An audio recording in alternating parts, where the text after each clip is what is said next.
What's up, everybody? Well, on a podcast now, I'm Alex, and in this video, I want to talk about Dispatch yet again, and this time, I want to talk about Blond, Blazer, and Invisigal. I want to talk about if we are being led to pick one of them versus another. Now, let me firstly just kind of say, in terms of these two characters in general, they're phenomenal. I mean, I said, I think, in one of the two reviews, I've done on this game, this kind of three-person, main cast, right? I would kind of call it, those three are pretty much the only main cast members in the entire thing. There's a lot of side characters and there's a lot of good depth there, with them, but really this game is spearheaded by those three and they are all phenomenal. They're all a little bit different. Aaron Paul kind of brings a different vibe to voice acting than maybe you're used to, a little bit more subdued, but it works really, really well.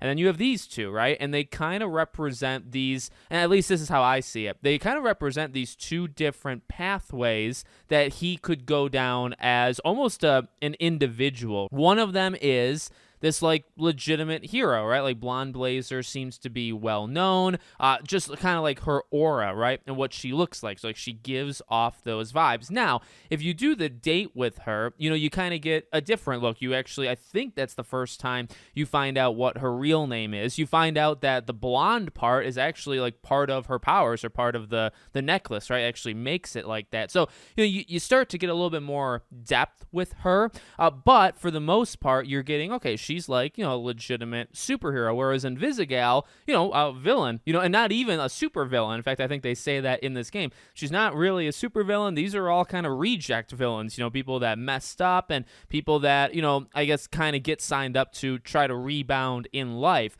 And they, again, I think because of that, they kind of represent these two different paths and almost two different, starting points for a relationship, right? Do you want somebody who's kind of got it all together? She seems to have her own internal struggles, and obviously she's coming off of a bad relationship. We don't really know, everything that kind of worked out there. And then you have Invisigal, kind of on the opposite side. She's a mess. She's somebody that you kind of, at least in the beginning, I feel you'd have to work a little bit harder, to kind of establish that. And that kind of leads me again to the point of the video.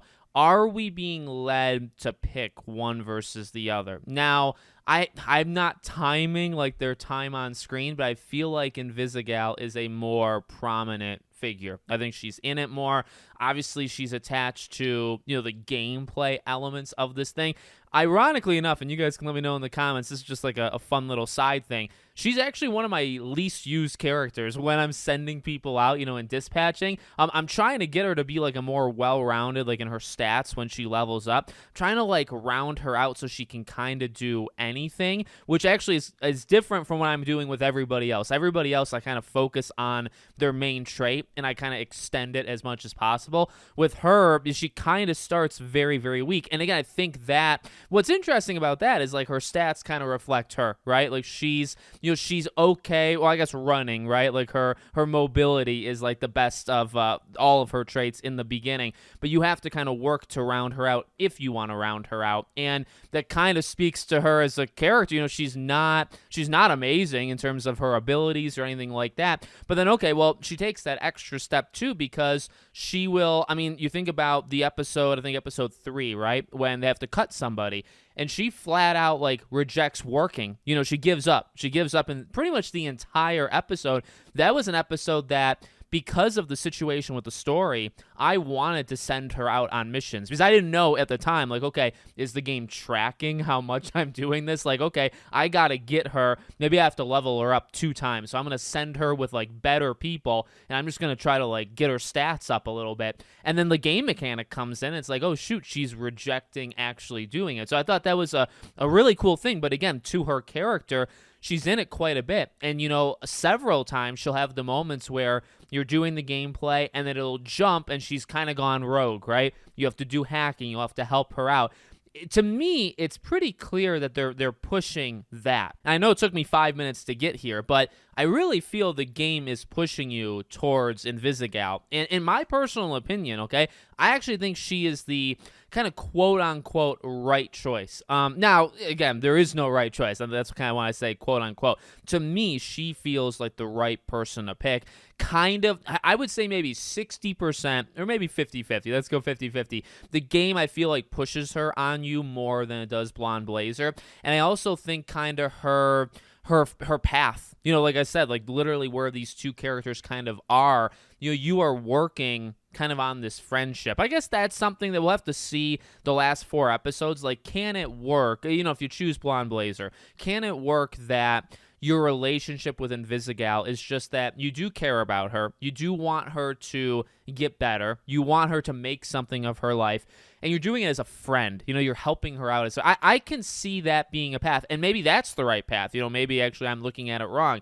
I think the general gist of it is that, you see something in her that nobody else sees, right? And you almost can relate to it. She's an edgy girl. It's also kind of like a more cliche. Like, it does have roots in that, right? Where it's like, oh, it's this edgy girl, you don't really think she'd be right for him, but she sees something in him that she kind of tries to test out, in the later episodes that we've played. And he clearly sees something in her. They do care about each other kind of in different ways.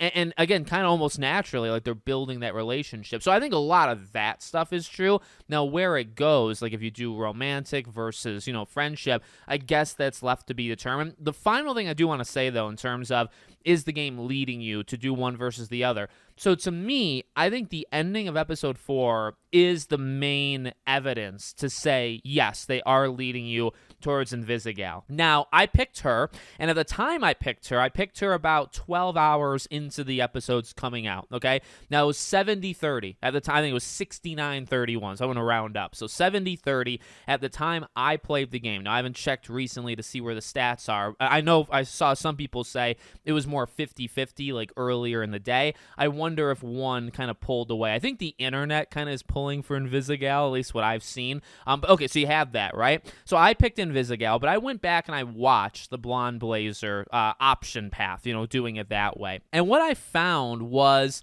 if you pick Invisigal, Blonde Blazer really doesn't have a reaction. Now, okay, to be fair, it's through text. She's texting you about a dinner, and she actually puts together like a legitimate, like date dinner, okay? And that scene is actually very, very cool. I saw comments on the Blonde Blazer one that said, ooh, I picked Invisigal first, but actually after watching this, I would pick Blonde Blazer. I do think it's very, touching. I think it's very, just well done, but I still think Invisigal is the right choice in that moment, and I'll tell you why, okay?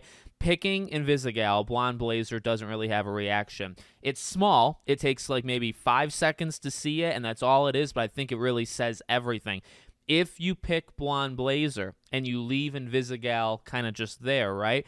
You look at her reaction. That was the number one thing, and that was something. And so here's my thought process. I picked Invisigal. I did that whole thing. I thought it was beautiful. She's telling you the plot of the previous movies or whatever, and you're not actually listening, right? You get there, and she says, were you even listening to that? And he says, no, but it won't really matter, when we're watching this. So okay, I watched that, or I played that. That was my option. And the first thing I thought of was not, I want to see the date with Blonde Blazer. The first thing I thought of is I want to see what the rejection looks like to Invisigal. Okay, that was my mindset.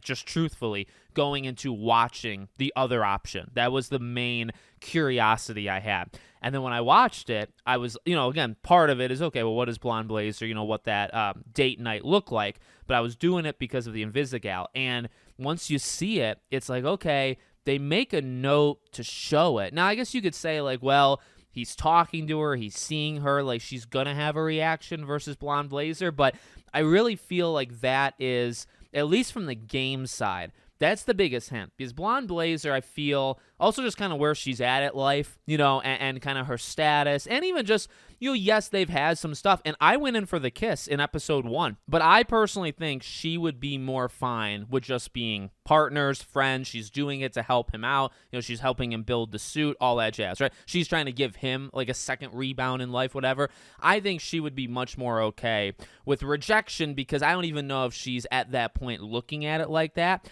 Whereas I think Invisigal, well, actually, she already did that. That's the other thing, too. I remember, I think, the bathroom scene where she tells him the dream she had, which, oh my God, what a opening to an episode, right? She tells him the dream she had, and she literally says, like, I'm trying to, like, see it out, play it out. Like, would I like this? So I'm trying to do it. And so it's like, you already know that, before that moment. And when you tell her, I gotta go, I'm leaving, you can see the look on her face. And it's actually quite sad. Like, that was a really emotional. I'm glad that's not in my game, because I didn't choose that option. But it's a really sad reaction, because she does, she's one of, again, it's like one of those kind of cliche trope things, but again, it works so well. That's why they do it so often. She wants him, and she wants him to go, and that's kind of the point, but she's not going to say it, because that's not in her personality to say it, right? She wants him to kind of she's caught off guard, I guess, a little bit, but she wants him to take that initiative. And so when he kind of just says he's leaving, like, you see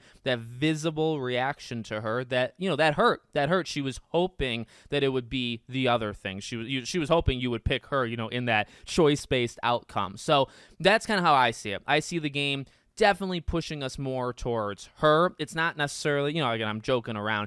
There's no right call in a game where you can pick two people and they're generally even, all that jazz. There is no right or wrong. But having said that, I think she's the right choice for him. I've picked her, and I'm going down that path, and I look forward to the next 4 episodes, because I want to see, how that evolves, and then to go down the Blonde Blazer path, whether I'm watching it or maybe I replay the game and do that. So let me know what you guys think. Make sure, as always, you're subscribed to the channel, bell icon turned on, and I hope to see you all on the next one.